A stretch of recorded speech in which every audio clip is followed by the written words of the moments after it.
જય શ્રી કૃષ્ણ. નીલમ સૂપમાં આપણું સ્વાગત છે. તો આજે મમ્મી બહાર ગયા છે તો તેના માટે સરસ મજાનું મશરૂમ પનીરનું સબ્જી બનાવીશું. સૌપ્રથમ મશરૂમ, કેપ્સિકમ, મરચાં, ઓનિયન એન્ડ ટમેટોને સારી રીતે ચોપ કરી લેવાના છે. ત્યાર પછી ધીમા ગેસ ઉપર મરચાં અને આખા ધાણાને શેકી લેવાના છે. તેને મિક્સર જારની મદદથી તેનો પાવડર તૈયાર કરી લસણ, મરચાં, ઓનિયન એન્ડ ટમેટોને સારી રીતે સાંતળી લેવાના છે. સ્વાદ અનુસાર મીઠું અને કેપ્સિકમ લઈ મિશ્રણને સારી રીતે મિક્સ કરી લેવાનું છે.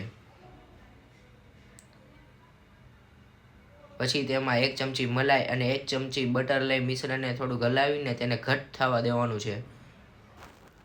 ચોપિંગ કરેલા મશરૂમને એડ કરી લેવાના છે. અંતે પનીરનો વરસાદ કરવાનો છે. ત્યાર પછી સારી રીતે સબ્જીને મિક્સ કરી તૈયાર કરેલો પાવડર, ચીલી ફ્લેક્સ અને ઓરેગાનો લઈને સબ્જીને સારી રીતે હલાવી લેવાનું છે. આપણી સબ્જી તૈયાર થઈ ગઈ છે તો એક પ્લેટમાં પરોઠા સાથે તેને સર્વ કરી લેવાની છે. આ સબ્જી તમે એક વખત ટ્રાય કરશો તો ખૂબ મજા આવશે.